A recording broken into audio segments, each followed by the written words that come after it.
Welcome to the Deep Dive. Today, we're really digging into an event that honestly still puzzles people decades later. It really does. It's got everything: mass witnesses, strange entities, a psychological puzzle. Exactly. We're talking about the Ariel School UFO encounter, and our goal here is simple. We want to tell the whole story, give you the complete picture, from start to finish, all the angles. So set the scene. It's Rua, Zimbabwe. Friday, September 16th, 1994. We're at the Ariel School. Right, and it's mid-morning break, about 10 a.m., and here's the kicker.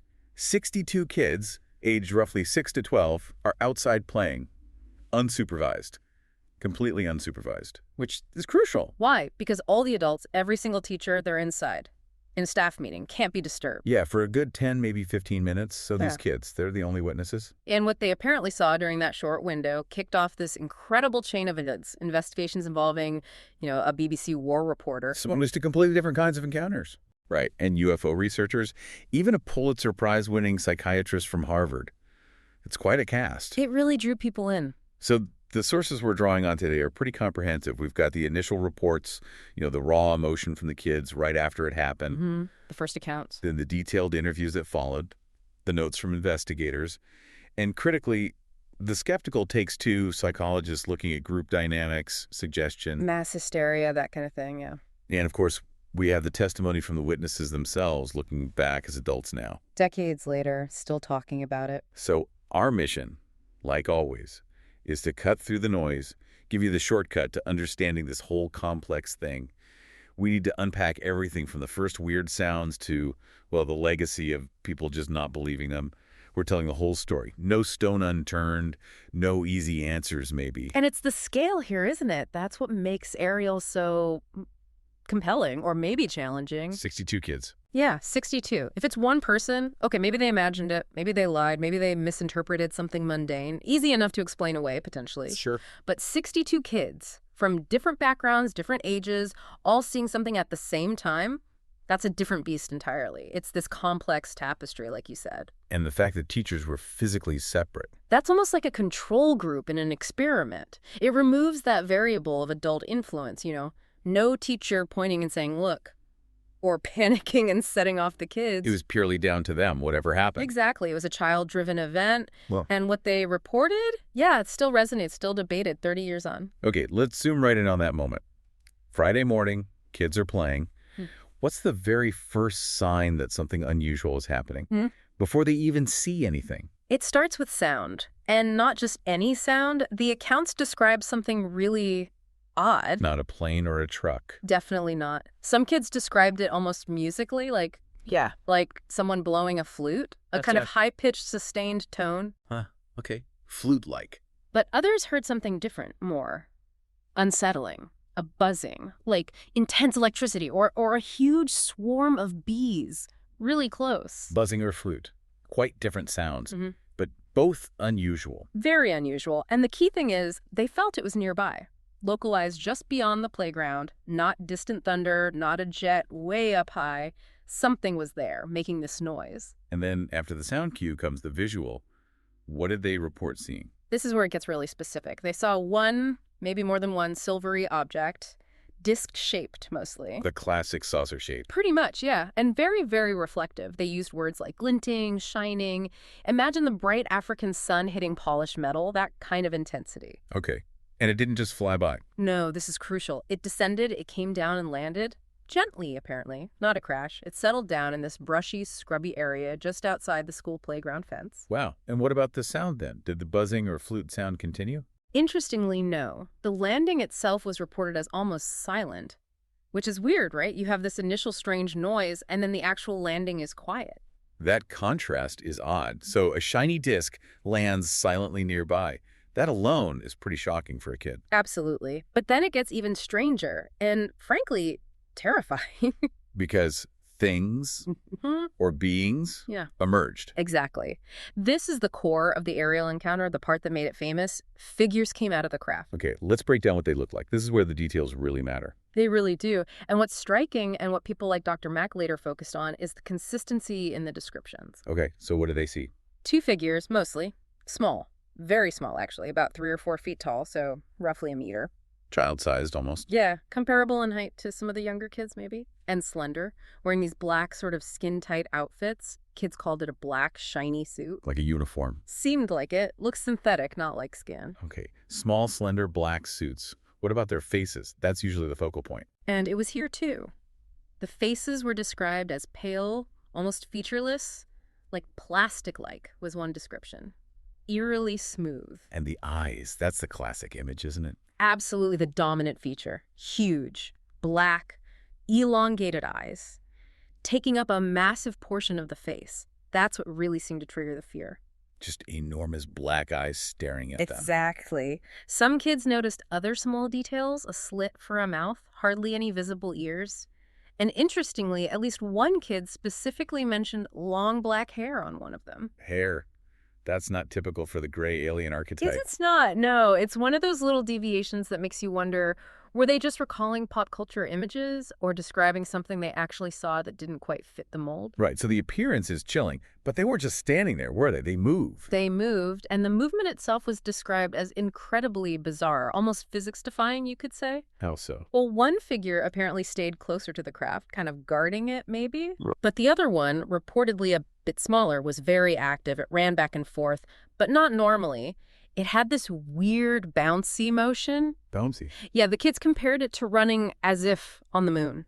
Like low gravity, a kind of slow motion, exaggerated stride. That would look incredibly strange. And then there's the really weird part.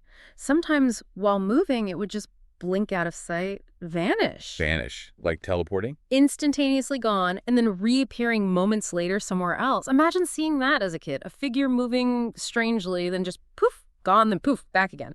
It would completely mess with your perception of reality. No kidding. That sounds deeply unsettling. Ah. So strange appearance, strange movement. Did they interact with the kids directly? The most profound interaction wasn't physical. It came after the running figure stopped. It was about the stare. The stare again. Yes. The figure, or figures, stopped and just looked at the children, fixed them with those huge, black, shiny eyes. And the kids felt... terror, mostly. But more than that, they felt the stare was incredibly intense. Intentional.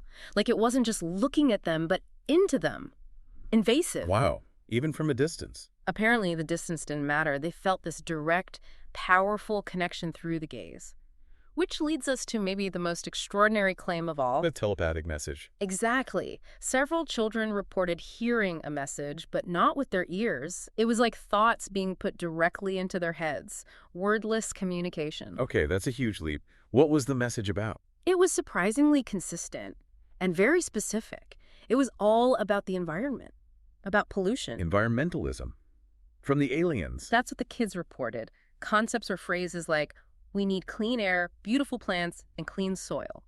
A direct warning about how humans are harming the planet. That is interesting. Because in 1994, environmental concerns were huge globally. Ozone layer, deforestation, pollution. Absolutely. It was right in the middle of that wave of awareness, which of course gives skeptics a strong argument. That the message was maybe reflecting the kids' own background knowledge or the cultural anxieties of the time? Precisely. Was it an external message or an internal interpretation shaped by the zeitgeist? Hard to say. But the theme was consistent. Did it get more detailed later? It did. In interviews weeks after the event, the children expounded on it. They talked about visions linked to the message, fear of no air, warnings about technology becoming too technologed, they said, people dying if trees kept being cut down. It became this really urgent, coherent ecological warning. Whether that message came from outside or inside, the whole experience, the craft, the figures, the stare, the message, clearly had a massive emotional impact. Oh, absolutely. Undeniable trauma. This wasn't like watching a movie. How did the kids react physically, emotionally in that moment? The reactions were immediate and visceral. Lots of crying. Kids literally froze in terror, trembling. When they finally ran back to the classrooms, they were visibly distraught, panicked. Real fear. Real physiological signs of stress. And the fear was very focused on the figures themselves, especially the eyes. You mentioned the gaze felt evil. Several children used that word, yes. Evil. One kid gave this really chilling description, saying the stare felt like it touched every ounce of my body, like a physical violation through sight alone. Wow. Another said they felt the being wanted to come and take us. So, yeah. Not curiosity, not wonder, just profound, personal terror. It left a mark. So the break ends. These terrified, traumatized kids flood back into the school and find their teachers completely unaware, just finishing their meeting. What happens next? How do the adults react? Well, from the children's perspective, the teachers were basically baffled. They hadn't seen or heard a thing. Right, they were inside. So when these kids come rushing in, crying, talking about silver ships and little men with big eyes, the immediate reaction was disbelief. Dismissal. Pretty much total dismissal. They thought it was imagination running wild, maybe a game that got out of hand, collective fantasy. They tried to calm them down, essentially told them it wasn't real. Which must have been awful for the kids. First, the terror, then being told they didn't see what they just saw. Exactly. It adds another layer of trauma, being disbelieved by the adults you trust. So did the story just fizzle out inside the school then? Not at all, because the kids went home that afternoon, still visibly upset, and they told their parents. And the parents? Well, over that weekend, this is September 17th, 18th, the story starts spreading like wildfire through the community. Parents are talking to each other, and many of them found their kids' stories too consistent, the fear too genuine to just brush off. They took it more seriously than the teachers. Some did, yeah.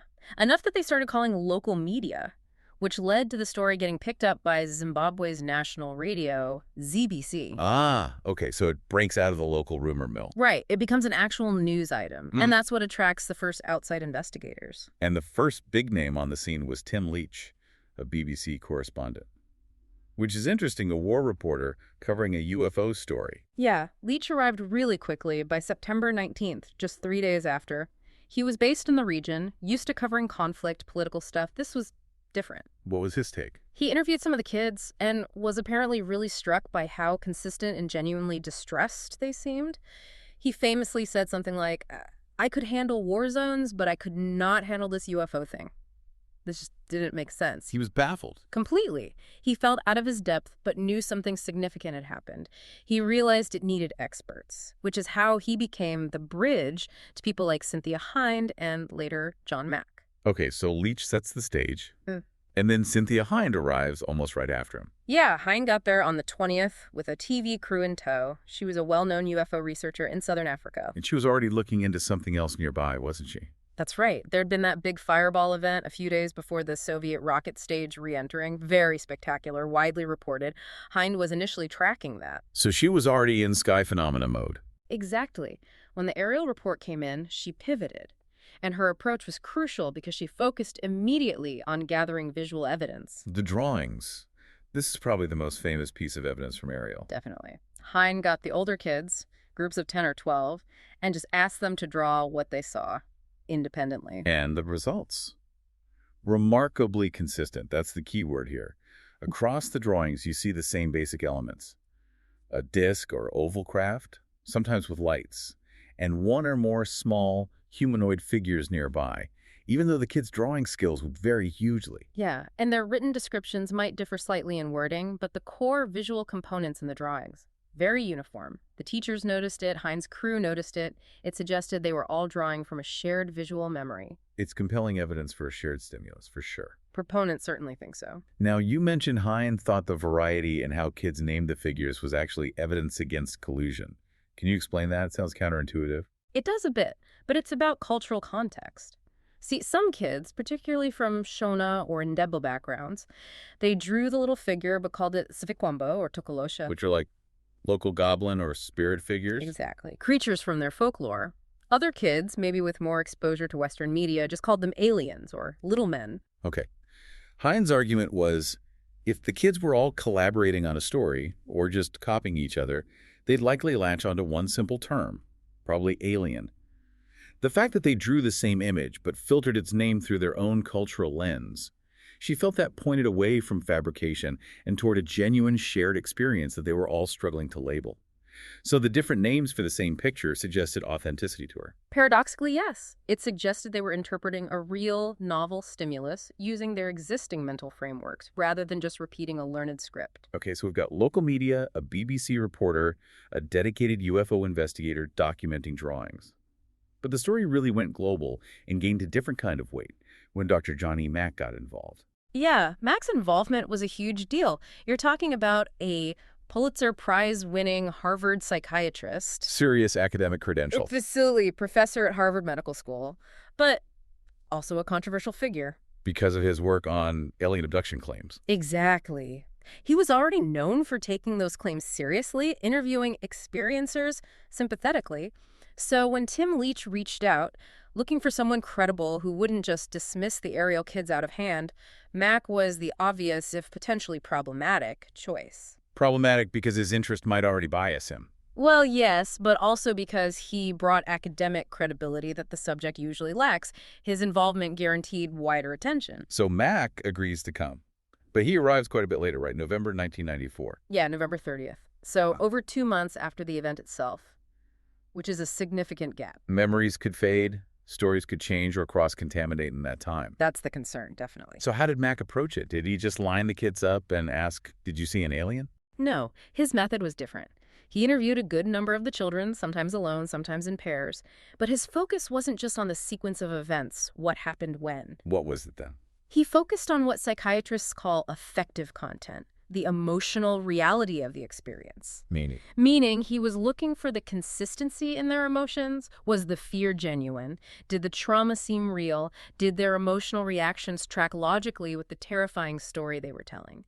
He was trained to spot inconsistencies, signs of coaching, or just making things up. And he approached them sympathetically, not trying to debunk them. Right. He created an environment where they felt safe to share what they experienced, including the fear and the weirdness, without being judged or ridiculed. He wanted to understand the experience from their point of view. And after conducting these interviews, focusing on the emotional core, what did Dr. Mack conclude? His conclusion was pretty stunning, and it really galvanized the pro-UFO side.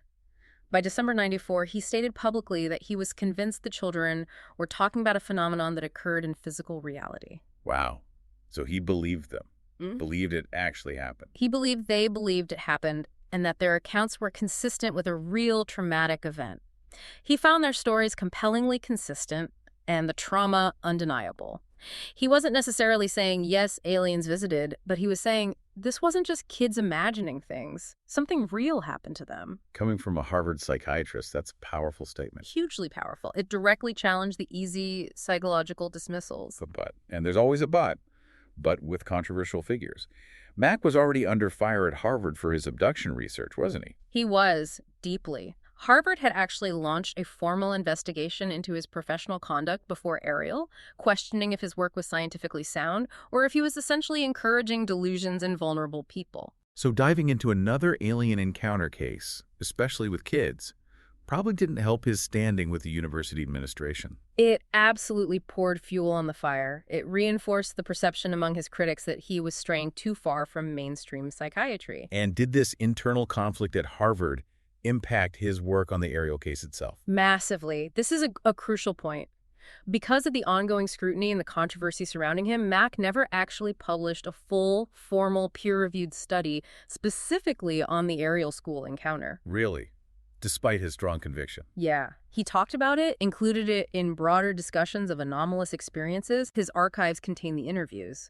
But there's no definitive Mack report on Ariel published in a major academic journal. And then he died relatively young, didn't he? He did in 2004, hit by a drunk driver in London, so he never got the chance to, or perhaps never felt strategically able to, formalize his Ariel findings in a way that might have satisfied the broader academic community. So the lack of that formal publication leaves the case kind of academically unresolved, at least from Mack's perspective. Exactly. It leaves his powerful conclusion hanging as the opinion of a controversial expert, rather than the result of a fully documented, peer-reviewed scientific investigation.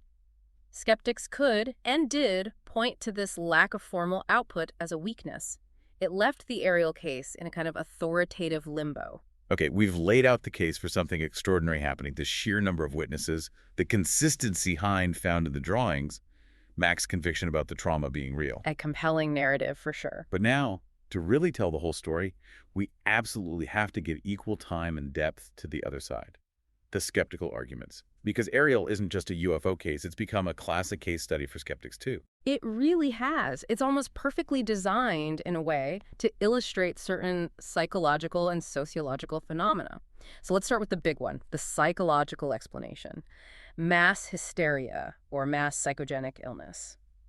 How does that theory apply here?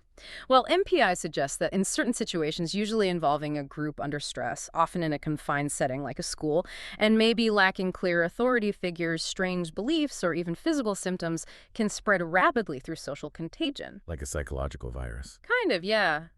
The idea is you don't need an actual external trigger like an alien ship. All you need is an initial spark of fear or excitement, maybe triggered by something quite mundane. Like what in this case? Could be anything. A weird noise, a flash of light, maybe even, as some skeptics propose, a dust devil. Something startling happens. One kid gets scared, points, shouts. In that charged atmosphere with no teachers around to say it's just X, the fear spreads. And the story evolves as it spreads. Exactly. Peer reinforcement kicks in. One kid's vague sighting gets elaborated on by the next. The narrative builds collectively, fueled by shared anxiety and excitement, until you have 62 kids convinced they saw the same detailed event. And the context matters here too, right? You mentioned that fireball event just before. Absolutely critical context. That Soviet rocket reentry on September 14th, 15th was huge news. A spectacular light show seen across southern Africa. It put the idea of strange things in the sky right at the forefront of everyone's mind. So the community was sort of primed, ready to interpret something unusual as potentially extraterrestrial. That's the argument. The cultural permission structure to report a UFO was already in place, thanks to the fireball news. So when something weird happened at the school playground 2 days later, the interpretation might have defaulted to UFO much more readily than it otherwise would have. Okay, so MPI plus priming offers a framework. But skeptics also point to specific problems with the witness testimony itself, right?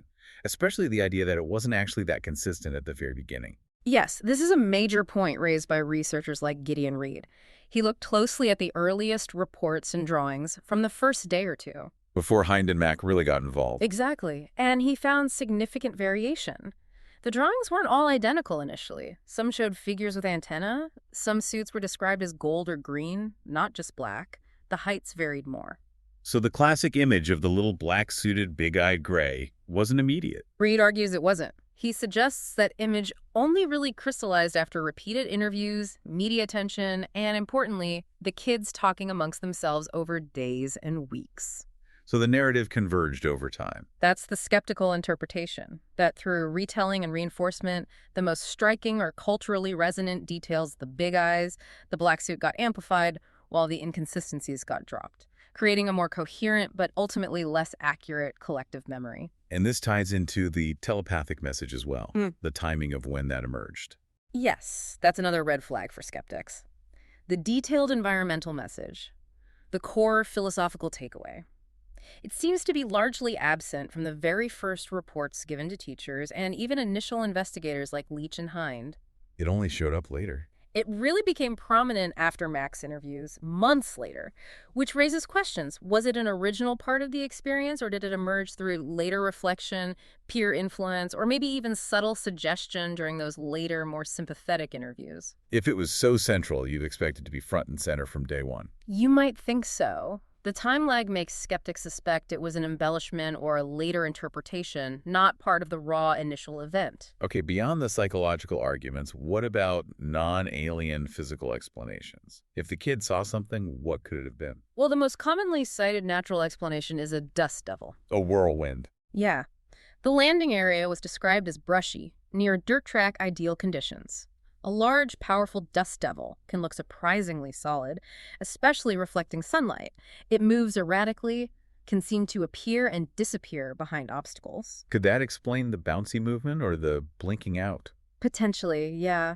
A swirling column of dust and debris could definitely look bizarre and move strangely. It fits some parts of the description. What about other ideas, like the rocket debris itself? The timing's wrong for the debris to be the landed object. The fireball was 2 days earlier and way up in the atmosphere. But the news of it, as we said, could have primed them. It can't explain figures getting out, obviously. Any other theories? Someone mentioned a staged event. That's been floated. The idea that maybe it was some kind of weird puppet show or a drill or even a prank with people in costumes near the playground. To explain the small figures. Right. But honestly, there's zero evidence for this. No confession, no props found, no record of any such activity. It's pure speculation, really.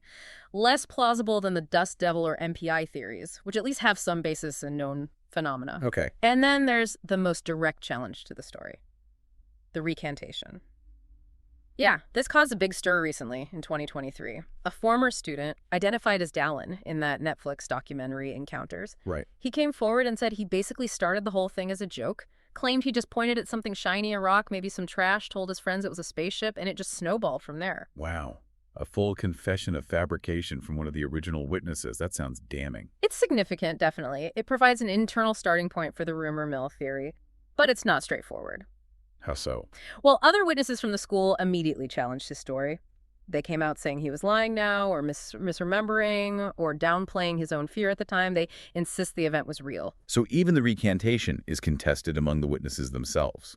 Deeply contested. It highlights the fractures within the group now. But regardless of whether Dallin's specific story is true, his recantation does underscore the general psychological point. Children's memories are highly malleable. Suggestion, peer pressure, repeated telling these things can absolutely shape and even create vivid shared memories that might not reflect objective reality. And underpinning all these skeptical arguments, all the alternative theories, is the persistent lack of one thing. Physical evidence. The smoking gun. Right. For all the talk of a landed craft, silvery objects, beings walking around. There's nothing concrete left behind. No verifiable footprints in the specific locations described, no strange metallic fragments, no unusual soil readings confirmed by independent analysis. There have been anecdotal claims over the years, odd depressions in the grass, things like that, but nothing officially documented and conclusively linked to the event. And without that hard physical trace. The door remains wide open for psychological and sociological explanations. The entire case rests on the testimony, which is powerful, but also inherently subjective and open to interpretation and potentially distortion over time. So we've explored both sides, the compelling witness accounts and Mack's validation, and the strong skeptical counterarguments based on psychology and lack of physical proof. But the story doesn't end in 1994. What about the legacy? What about the witnesses now as adults? Yeah, this is maybe the most poignant part of the story. Because regardless of what actually happened in that field, the impact on those 62 children was profound and lifelong. And have they stuck to their stories over the decades? Overwhelmingly, yes. That's one of the strongest points proponents make today. Randall Nickerson, the filmmaker who made the documentary Ariel Phenomena. Right, released in 2022. Yeah, he spent over 10 years, from 2008 onwards, tracking down and interviewing the former students. He managed to speak to 43 of them. Wow, that's a huge percentage. It is. And his finding was remarkable consistency. The vast majority of those he interviewed still maintain as adults that the event happened just as they described it back then. Their conviction seems unwavering. Decades later, they're not backing down. No. And that kind of long-term consistency is unusual for something entirely fabricated or imagined, which often tends to shift or fade over time. Their enduring belief is powerful testimony in itself. But that conviction came at a cost, didn't it? You mentioned the trauma wasn't just the event, but the aftermath. Absolutely. The personal toll has been significant for many. There's a lingering fear for some, but maybe more pervasive is the feeling of isolation, of being disbelieved or ridiculed. The stigma of being the kids who saw aliens. Exactly. Remember, they were dismissed by their teachers immediately, then often mocked by peers or the media later. That experience of having your reality denied, especially as a child, can be deeply damaging. You mentioned Emma Lissel earlier, showing real emotion decades later. Yeah, in a 2023 interview, she was visibly emotional, tearfully recalling the fright, and particularly that environmental message. It clearly wasn't just the story she told once, it's something that stayed with her, deeply embedded. For many, the struggle was reconciling their own vivid, shared memory with a world that told them it couldn't possibly be true. That dissonance can make you feel, well, crazy. So given all this, the enduring conviction, the ongoing debate, the psychological complexity, why is Ariel still such a touchstone case in 2024? Why does it keep coming up? Well, for a few key reasons. Academically, it's just too perfect a case study to ignore. For both sides. For both sides. If you're teaching sociology or psychology, it's a prime example to discuss group memory, child testimony, suggestibility, mass psychogenic illness. You can unpack all those concepts using Ariel. A real-world example of complex human behavior. Exactly. But equally, for those studying anomalous phenomena or UFOs, it remains one of the most compelling cases ever recorded due to the sheer number of witnesses and the initial consistency. And culturally, it's had a real comeback recently. Definitely. Nickerson's documentary in 2022 brought the adult witnesses' stories to a new audience, focusing on their personal journeys. Then the Netflix Encounter series in 2023 gave it another huge platform, presenting both the witness accounts and the skeptical arguments, including that controversial recantation. So it's back in the public consciousness. Very much so. And historically, it's cemented its place. UFO writers like Jerome Clark called it the most remarkable CE3 close encounter of the third kind of the 1990s.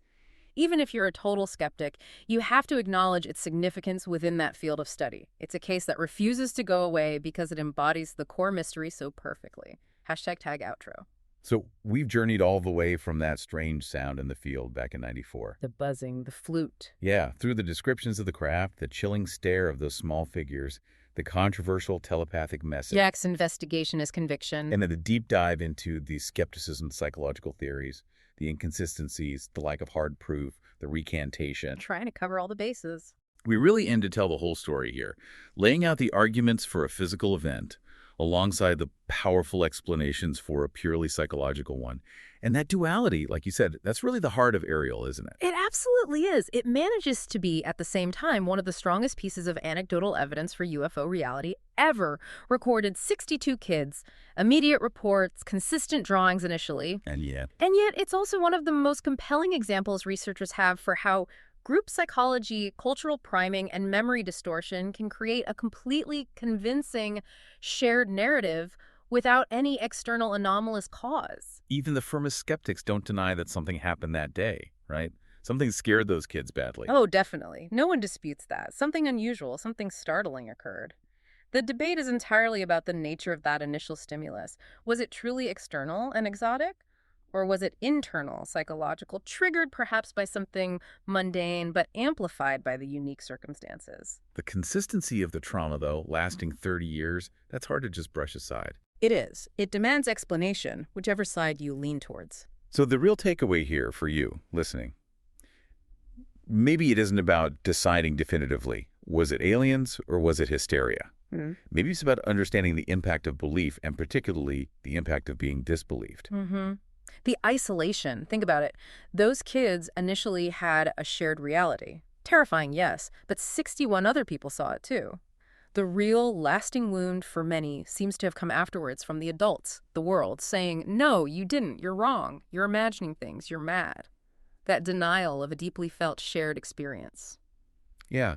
So here's the thought we want to leave you with. Regardless of whether those figures were physical beings from elsewhere or powerful projections of a collective psyche under stress, that experience fundamentally altered the course of those children's lives. Absolutely. So what does it mean for a person, for a group, to carry the knowledge or the unshakable belief of having witnessed something profound, something the rest of the world completely rejects? How does that shape you over 3 decades, carrying that conviction and perhaps that loneliness? It's a heavy burden. It is. If you want to explore that further, we really recommend seeking out those recent documentaries and interviews. Listen to the adult witnesses in their own words. Hear the conviction, the emotion that still remains after all this time, and ask yourself, what's the true cost of having your reality denied?